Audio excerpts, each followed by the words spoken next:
बोल दिया था कि ये अल्सरेटिव कोलाइटिस है रोहित को 3rd और 4th ग्रेड का, और उसे ज़िंदगी भर मेडिसिन पे रहना पड़ेगा। मैं बहुत ज़्यादा टेंस हो गई थी इस बात को लेकर के, क्योंकि ज़िंदगी भर मेडिसिन पे रहने का मतलब था कि मैंने एक प्रॉब्लम को क्योर करने के लिए 10 नई फिजिकल प्रॉब्लम्स को इन्विटेशन दे दिया। मैं ये बिल्कुल नहीं चाहती थी, लेकिन क्योंकि हम डॉक्टर विश्वरूप रॉय चौधरी की डाइट पहले से ही मेरी फैमिली के कुछ मेंबर फॉलो कर रहे थे, तो मैंने उन्हीं को कांटेक्ट किया और उन्हीं की वजह से आज रोहित 2 महीने के अंदर अंदर अल्सरेटिव कोलाइटिस से बाहर आ गया है। अब वो एक भी मेडिसिन नहीं लेता है लास्ट ईयर से, 2019 सितंबर से, और अब वो कंप्लीटली क्योर हो चुका है और वो हेल्दी है और उसने अपने ऑफिस भी जाना शुरू कर दिया है। नमस्ते, मेरा नाम शालू सोनी है, मैं मुंबई से हूँ।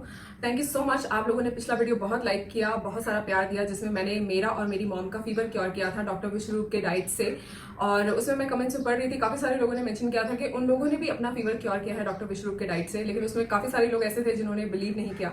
लेकिन आज आप लोगों के पास शक करने के लिए कोई ऑप्शन नहीं होगा, क्योंकि आज मैं बात करने वाली हूँ अल्सरेटिव कोलाइटिस, जिसे मैंने मेरे पिछले वीडियो में भी मेंशन किया था, कैसे मेरी फैमिली के एक मेंबर को अल्सरेटिव कोलाइटिस हुआ था और वो 2 महीने के अंदर अंदर मेडिसिन से बाहर आ चुका था। तो उसी के बारे में मैं आज बात करने वाली हूँ। जिस फैमिली मेंबर की मैं बात कर रही हूँ उसको मैं रोहित नाम से यहाँ एड्रेस कर रही हूँ, क्योंकि पर्सनल इश्यूज की वजह से मैं आइडेंटिटी डिस्क्लोज नहीं करना चाहती, बट मैं जरूर चाहती हूँ कि आप सब लोगों को इस वीडियो से हेल्प मिले। सबसे पहले मैं ये बताऊंगी कि वो प्रॉब्लम्स क्या हमने फेस की थी बिगनिंग में, और उसके बाद मैं आपको बताऊंगी कि उसकी रिपोर्ट्स क्या थी, और उसके बाद मैं डाइट बताऊंगी, और उसके बाद मैं आपको बताऊंगी कि हमने किन किन चीज़ों का ध्यान रखा, क्या डूज थे क्या डोंट्स थे। हालांकि ये वीडियो बनाना मेरे लिए बहुत टफ था, क्योंकि ये मेरी एक फैमिली मेंबर और बहुत ही यंग फैमिली मेंबर के बारे में था। मैं नहीं चाहती थी, वो भी नहीं चाहता था कि हम इस बारे में बात करें, क्योंकि हमारी सोसाइटी कितनी अच्छी है, जब भी कोई ऐसी बात आती है तो हमारी सोसाइटी 10 तरह की बातें बनाने लग जाती है।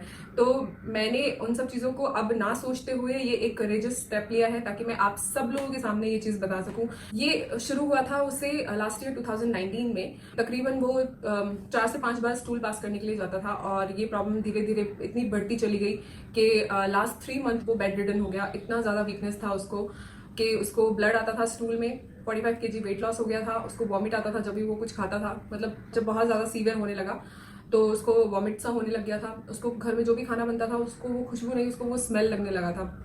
गैस्ट्रिक प्रॉब्लम बहुत ज़्यादा था, विटामिन डी B12 की काफ़ी डेफिशिएंसी हो चुकी थी, उसका हीमोग्लोबिन बहुत ज़्यादा डाउन हो चुका था, और उसके स्टूल से बहुत ज़्यादा स्मेल आती थी। उसको मेजर वीकनेस था।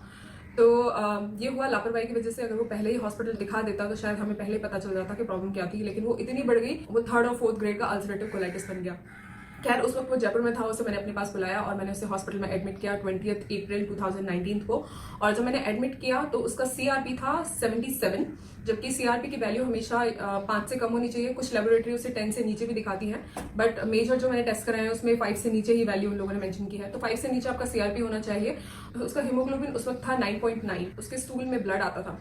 तो मैंने उसको हॉस्पिटल में एडमिट किया 20 अप्रैल को 2019, और एडमिट करने के बाद मैं उसको तकरीबन 4 से 5 दिन मैंने उसे हॉस्पिटल में रखी। तो जब मैं उसे हॉस्पिटल से वापस लेकर आई, डॉक्टर ने उसको काफ़ी सारी मेडिसिन दी थी, और उसमें एक बाइसेलोन भी था जो स्टेरॉइड है, और स्टेरॉइड की वजह से आपको बहुत भूख लगती है, और भूख लगने की वजह से वो काफ़ी वेट भी गेन कर रहा था। उसके 1 हफ्ते के बाद मुझे डॉक्टर विश्वरूप का रिप्लाई आया। तो यहाँ पर क्या हुआ कि अब जब डॉक्टर विश्वरूप का डाइट आ गया तो मैंने उसकी सारी मेडिसिन बंद कर दी, और मैंने सिर्फ डॉक्टर विश्वरूप के डाइट पर ही उसको रखा। डॉक्टर विश्वरूप ने उसको स्टीम वेजिटेबल्स प्रिस्क्राइब किए थे, कुक फूड भी था, क्योंकि मैं सारी टैबलेट्स बंद कर चुकी थी। तो वापस से अब वो खाना नहीं खा पा रहा था, मतलब उसको मन नहीं करता था, उसको स्मेल लगता था, खाना वापस से रिवर्स हो रही थी उसकी कंडीशन। और मेरे लिए थोड़ी प्रॉब्लम हो गई थी कि खाना नहीं खाएगा तो कैसे क्योर होगा, क्योंकि खाना तो उसको खाना पड़ेगा। तो मैंने 1 महीना डॉक्टर विश्वरूप का डाइट फॉलो किया बिना मेडिसिन के, लेकिन मुझे वापस हॉस्पिटल जाना पड़ा, और वापस मुझे डॉक्टर को बोला पड़ा मेडिसिन चालू करने के लिए, क्योंकि उस मेडिसिन में वही एक डेंजरस टैबलेट था बाइसेलोन, जिसकी वजह से वो खाना खा पा रहा था। तो मैंने और रोहित ने डिसाइड किया, ठीक है, हम डॉक्टर की एलोपैथी वाली मेडिसिन भी चालू रखेंगे, और डॉक्टर विश्वरूप का भी हम लोग डाइट फॉलो करते रहेंगे, क्योंकि बहुत ज़रूरी है कि हम डॉक्टर विश्वरूप का डाइट भी फॉलो करें जल्दी क्योर होने के लिए। बट यहाँ पर एक अच्छी बात ये हुई कि जब मैं उसको 20 अप्रैल को मैंने एडमिट किया था, उसका CRP था 77, और जब मैं एलोपैथी डॉक्टर के पास वापस उसको लेकर गई 1 महीने डॉक्टर विश्वरूप का डाइट फॉलो कराने के बाद, तब उसका CRP था 7.54, यानी कि CRP रिड्यूस हो रहा था, CRP बढ़ नहीं रहा था, CRP कम हो रहा था। ये एक बहुत अच्छी बात थी डॉक्टर विश्वरूप के डाइट से बिना मेडिसिन के। लेकिन क्योंकि वो खा नहीं पा रहा था और मैं चाहती थी कि वो खाए, तो मुझे एलोपैथी डॉक्टर की वापस मेडिसिन शुरू करनी पड़ी। और फिर उसके बाद मैंने रिपोर्ट्स वापस से कराई 16 जुलाई 2019 को। तब उसका CRP आया 29.6, और उसके अब स्टूल में ब्लड नहीं था, और उसका हीमोग्लोबिन था 11.1। लेकिन यहाँ पर डॉक्टर विश्वरूप का डाइट भी चालू था और उसका मेडिसिन चालू था। लेकिन अब यहाँ पर डिफरेंस ये था कि मई के बाद जब मैंने वापस एलोपैथी चालू किया, मई एंड के बाद, तो मैं उसको स्टीम वेजिटेबल की जगह रॉ वेजिटेबल्स देती थी, उसको पूरा रॉ मैं उसको खिलाती थी, कुक फूड के साथ भी, जो मैं थोड़ी देर बाद आपको बताऊंगी कैसे, क्योंकि वो खा पा रहा था बाइसिलोन टैबलेट की वजह से।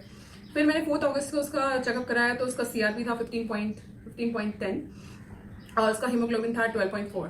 उसके बाद अब ये 2 महीने ऐसे थे, जुलाई और अगस्त, जब वो यहाँ से जयपुर चला गया था। और मेरी मदर हरी पत्तियाँ खाती हैं सुबह शाम लंच और डिनर में, तो वो पूरी डाइट फॉलो कर रहा था, लेकिन हरी पत्तियाँ नहीं खाता था। तो जब वो जयपुर गया तो मेरी मॉम ने हरी पत्तियाँ भी उसकी डाइट में ऐड कर दिया, और हरी पत्तियों ने मिरेकल की तरह काम करना शुरू करा, बहुत ज़्यादा फास्ट काम करना शुरू करा। और 2 महीने के अंदर अंदर जुलाई और अगस्त के बाद आप देख सकते हैं कि सितंबर में उसका CRP 1.1 आ गया। मतलब ये देखने के लिए हम लोग तरस गए थे। 1 साल वो बच्चा बहुत बीमार रहा घर में। उसकी एज थी 25 लास्ट ईयर, अभी वो 26 का है। तो सितंबर में हमें ये रिपोर्ट हमारे पास आई, जो उसका CRP एकदम नॉर्मल हो चुका था। उसके बाद हमने लास्ट रिपोर्ट कराई थी दिसंबर में 21 को, उस वक्त उसका CRP था 2.4 और हीमोग्लोबिन था उसका 12.8। यानी कि सितंबर के बाद जब वो रिपोर्ट आई, सितंबर के बाद उसकी हमने मेडिसिन बंद कर दी। हम लोग सिर्फ उसको डॉक्टर विष्णु रॉय चौधरी के डाइट पर ही रखते थे। अब आप देख लीजिए तब से और अब तक, ये अप्रैल 2020 चल रहा है, अब तक उसने कोई मेडिसिन नहीं ली है। उसने डेडिकेटेडली डॉक्टर विष्णु का जो डाइट भी उसने 2 महीने फॉलो किया, और उस 2 महीने में, उससे पहले भी वो कर रहा था लेकिन बहुत प्रॉपरली नहीं कर पा रहा था वो, क्योंकि जिंदगी भर आपने कुछ फूड खाया, अब अचानक से आप हल्का सा अपना डाइट चेंज करते हो तो बड़ी तकलीफ हो जाती है। मगर उसने जो डेडिकेटेडली डाइट फॉलो किया वो जुलाई और अगस्त में किया, और उसको फॉलो करने के बाद उसका रिजल्ट सितंबर में 1.1 CRP आया, और तब से अब तक अब वो वही डाइट फॉलो करता है और जिंदगी भर वही करता रहेगा। मेरी पूरी फैमिली वही डाइट फॉलो करती है और हम सब लोग हेल्दी हैं, स्वस्थ हैं, हमें कोई प्रॉब्लम नहीं है। तो ये आपने देखा कि सारी रिपोर्ट्स मैंने आप लोगों के सामने अभी दिखाई है। आई होप इससे आपको थोड़ा सा हेल्प मिला होगा ट्रस्ट करने में कि हाँ ये चीज़ें पॉसिबल हुई है। चलिए हम डाइट के बारे में बात करते हैं। हालांकि डॉक्टर विश्वरूप ने अपनी डाइट्स जो है वो ओपनली प्लेटफॉर्म्स पे डाली हुई है, जो भी इंटरेस्टेड है वो देख सकता है और उसे फॉलो कर सकता है। एक हेल्दी पर्सन भी उसे फॉलो कर सकता है। लेकिन क्या है, आप में से बहुत सारे लोग ऐसे हैं जो बहुत क्विक इन्फॉर्मेशन चाहते हैं। आप हर वीडियो में क्वेश्चंस कर देते हैं, लेकिन आप प्रीवियस वीडियोस नहीं देखते हैं। अगर आप प्रीवियस वीडियोस देखेंगे तो आपको पता चलेगा कि सब कुछ डॉक्टर ने पहले ही सब कुछ मेंशन किया और ओपनली सारे प्लेटफॉर्म्स पे डाला हुआ है। तो खैर चलिए मैं आपको ये डाइट बता देती हूँ हमने क्या फॉलो किया है। लेकिन मेरी आपसे रिक्वेस्ट है कि प्लीज आपको कुछ भी प्रॉब्लम है तो आप डॉक्टर विश्वरूप को ही आप कॉन्टैक्ट करें, क्योंकि वही आपको प्रॉपर्ली और एक अच्छी गाइडेंस दे सकते हैं। बट चलिए फिर भी मैं यहाँ बता देती हूँ कि हमने उससे क्या फॉलो करा है और हम लोग खुद क्या खाते हैं। ऊपर मैंने एक लाइन मेंशन की है, fruits, raw vegetable, green leaves, nuts should be 4 types of variety और मोर देन 4 टाइप। मतलब 4 टाइप तो आपको एटलीस्ट वो पर्टिकुलर फूड आपको लेना है, उससे मोर देन 4 टाइप आपको लेना है, ताकि हर पर्टिकुलर फूड में आपको डिफरेंट न्यूट्रिशन वैल्यू मिले। मैं उसको ब्रेकफास्ट पहले जब वो उठता था तो मैं उसको 1 इंच जिंजर और 5 तुलसी की पत्तियां देती थी। बहुत अच्छा सोर्स है आपको गैस्ट्रिक प्रॉब्लम को एलिमिनेट करने का, इससे गैस्ट्रिक प्रॉब्लम नहीं रहती है पूरे दिन में। और उसके बाद मैं करीबन आधे घंटे या 1 घंटे बाद में उसको व्हीट ग्रास जूस देती थी। व्हीट ग्रास जूस आप प्लीज़ बाहर से ना लाएं, पैकेट ना लाएं, पाउडर ना लाएं, घर में उगाएं। घर में उगा करके उसको घर में प्रिपेयर करके पीजिए। मैं उसको 100 ml एवरी डे देती हूँ व्हीट ग्रास जूस। और उसके बाद मैं तकरीबन व्हीट ग्रास जूस देने के फिर वही आधा 1 घंटे बाद मैं उसको फ्रूट्स देती हूँ। फ्रूट्स में मैं उसको 4 टाइप्स ऑफ फ्रूट्स या फिर more than 4 types of fruits. For example Rohit का वेट अगर 70 है तो 70 × 10 करेंगे आप तो 700 ग्राम। आप अपने वेट के हिसाब से कैलकुलेट करिए, और वो 12 बजे से पहले आपको फिनिश करने होते हैं। अगर 12 बजे से पहले आपको भूख लग जाती है तो आप और फ्रूट्स खा सकते हैं। ज़्यादा फ्रूट्स खाएंगे तो उसका कोई हार्म नहीं है, कम खाएंगे तो वो एज अ मेडिसिन आपकी बॉडी में वर्क नहीं करता है। और आप प्लीज़ ध्यान रखें कि सीजनल फ्रूट्स ही खाएं, बिना सीजन के फ्रूट्स ना खाएं। उसके बाद लंच और डिनर के बारे में बात करते हैं। लंच और डिनर ऑलमोस्ट सेम है। लंच में मैं उसको पहले प्लेट 1 देती थी और उसके बाद मैं प्लेट 2 देती थी। प्लेट 1 में मैं उसको रॉ वेजिटेबल देती थी। रॉ वेजिटेबल में आप कुछ भी दे सकते हैं जो भी आपके उस वक्त सीजन में मिलता है, अवेलेबल आपकी सिटी में। मैं देती थी खीरा, टमाटर, गाजर, शलजम, जो भी आपको लगता है आप खा सकते हैं। यहाँ पर फॉर एग्जाम्पल अगर यहाँ रोहित का वेट 70 है तो 70 × 5 करेंगे आप, वो आएगा 350 ग्राम। 350 ग्राम आपको रॉ वेजिटेबल देना है, प्लस आपको हरी पत्तियां देनी है। हरी पत्तियों में हम लोग यूज करते थे पालक, बथुआ, मेथी, हरी चौलाई, लाल चौलाई, या जो भी आपके यहाँ पर पत्तियां मिलती हैं, आपको लगता है ये पत्तियां अवेलेबल है, मैं खा सकता हूँ इसको या खा सकती हूँ, तो वो पत्तियां मैं उसको 100 ग्राम देती थी लंच में, 100 ग्राम देती थी डिनर में। वैसे डॉक्टर के हिसाब से उसका कैलकुलेशन होता है कि आपका जितना वेट है आप उस हिसाब से उसका इतना इक्वल खा सकते हैं। फॉर एग्जाम्पल अगर आपका वेट 70 है तो आप 70 ग्राम हरी पत्तियां खा सकते हैं। लेकिन वो ये भी मेंशन करते हैं जब आपको कोई डिजीज हो जाती है, आपको कोई प्रॉब्लम हो जाती है तो आप उसकी क्वांटिटी बढ़ा सकते हैं। तो मैं उसको तकरीबन 100 ग्राम हरी पत्तियां खिलाती थी। उसके बाद प्लेट 2 में जो भी हमारे घर में कुक फूड बनता था, चावल, दाल, सब्जी, रोटी, जो भी हमारे घर में बनता था वो मैं उसको देती थी। लेकिन रात में हम लोग ध्यान रखते थे कि रात में जब हम प्लेट 1 फिनिश करें डिनर में तो प्लेट 2 की जो क्वांटिटी होती थी हमारी कुक फूड की, वो मॉर्निंग लंच के जितनी लंच में जितनी क्वांटिटी हम लोग प्लेट 2 में लेते थे उससे आधी होती थी, उससे भी कम होती थी। तो रात के खाने पर कुक फूड पे हमारा इतना फोकस नहीं होता है। उसके बाद मिड स्नैक में मैं उसको 4 तरह के ड्राई फ्रूट्स देती थी, वो भी सोक करके 4 से 5 घंटे, और उसको 50 ग्राम कोकोनट की गिरी, कोकोनट जो ब्राउन वाला आता है जिसमें पानी होता है अंदर, वो उसकी गिरी मैं उसको 50 ग्राम देती थी, क्योंकि उसको न्यूट्रिशन डेफिशिएंसी काफ़ी ज़्यादा हो गई थी। तो ये सब हमने फॉलो किया। इसके साथ हमने कुछ चीज़ों का ध्यान रखा, जैसे कि हम लोग डेयरी हम लोगों ने कम्प्लीटली बंद कर दिया था, क्योंकि अल्सरेटिव कोलाइटिस एक ऑटोइम्यून डिजीज़ है, और ऑटोइम्यून डिजीज़ में आपको डेयरी बिल्कुल नहीं लेना है। ये एक तरह से पॉइजन की तरह काम करता है आपकी बॉडी में, और ऑटोइम्यून में बहुत सारी डिजीज़ आती है, और ulcerative colitis is one of them. इसके अलावा डेयरी की जगह हम लोग घर में कोई कोकोनट मिल्क बनाते हैं, कोकोनट बटर मिल्क भी बनाते हैं, वही हम लोग यूज़ करते हैं। इसके अलावा चीनी हम लोग यूज़ नहीं करते, उसकी जगह हम गुड़ यूज़ करते हैं। वो कोई भी डिश हो, सिर्फ हमारे घर में गुड़ ही मिलेगा आपको। सफ़ेद नमक की जगह हम लोग पिंक सॉल्ट यूज़ करते हैं, जो कि इजीली अवेलेबल है मार्केट में, और तकरीबन 100 रुपीज़ kg वो मिल जाता है। हालांकि डॉक्टर बोलते हैं कि सॉल्ट की ज़रूरत नहीं है, एडिशनल सॉल्ट की हमें हमारी बॉडी में, क्योंकि फ्रूट्स एंड वेजिटेबल्स में काफ़ी सॉल्ट मिल जाता है, लेकिन क्योंकि बचपन से खाया है तो थोड़ा सा मुश्किल होता है, तो हम थोड़ा सा यूज़ करते हैं उसको। और ऑयल के लिए भी डॉक्टर विश्वरूप मना करते हैं, और सच में ऑयल नहीं भी अच्छा है, लेकिन वही ज़िंदगी भर खाया तो बहुत मुश्किल होता है। तो हम यहाँ पर बहुत ही मिनिमम हम लोग ऑयल यूज़ करते हैं कुकिंग में, और अगर हमें करना भी है तो हम ये लोग कोशिश करते हैं कि हम सिर्फ पीनट ऑयल, तिल का तेल या फिर मस्टर्ड ऑयल, सरसों का तेल ही यूज़ करें। इसके अलावा ये बेस्ट पार्ट है कि हम लोग वेजिटेरियन है, नॉन वेजिटेरियन नहीं है। नॉन वेजिटेरियन होना इस कंडीशन में बहुत ही वर्स्ट है, क्योंकि नॉनवेज को डाइजेस्ट होने में बहुत टाइम लगता है, और नॉनवेज के काफ़ी साइड इफेक्ट्स भी हैं, जो डॉक्टर विश्वरूप काफ़ी मेंशन कर चुके हैं अपने वीडियोस में, that non veg is really not good for our body. और उसके अलावा हम लोग होममेड फूड ही उसको देते थे, और हम ये कोशिश करते थे कि सुबह का खाना रात को ना दें, और रात का खाना नेक्स्ट मॉर्निंग ना दें, तो फ्रेश बनाएं और फ्रेश खाएं। इसके अलावा पूरे दिन में मैं उसे 2 से 3 कोकोनट वाटर देती थी। कोकोनट वाटर जो ग्रीन वाला आता है, वो कोकोनट वाटर मैं उसको दिया करती थी पूरे दिन में। इसके अलावा मैं उसको सन बाथ के लिए लेके जाती थी। सन बाथ के लिए ले जाना बहुत ज़रूरी है, उसको विटामिन D3 और B12 की डेफिशिएंसी थी, जिसके लिए सन बाथ ज़्यादा ज़रूरी था। और मैं उसको लाइट स्ट्रेचेज और लाइट उसको वॉक कराती थी।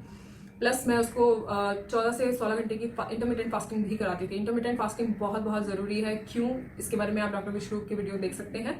इंटरमीडिएंट फास्टिंग में आप सिर्फ पानी पी सकते हैं। अगर आपने अपना डिनर, फॉर एग्जांपल अगर आपने अपना डिनर रात के 7 o'clock फिनिश किया है, तो आप नेक्स्ट डे मॉर्निंग अगर 9 o'clock के आसपास अपना पहला मील लेंगे, तो आपका 14 आवर्स का फास्टिंग हो जाता है। उसमें सिर्फ आप पानी ही पी सकते हैं उस पूरे 14 आवर्स की ड्यूरेशन में। इसके अलावा मैं बहुत ज़्यादा ध्यान रखती थी कि मैं उसका डिनर 6:30 या 7 बजे तक मैक्स ख़त्म करा दूं, क्योंकि लेट डिनर, एक तो लेट डिनर हमें नहीं करना चाहिए, और जल्दी डिनर करना ही हमारे हेल्थ के लिए काफ़ी अच्छा है।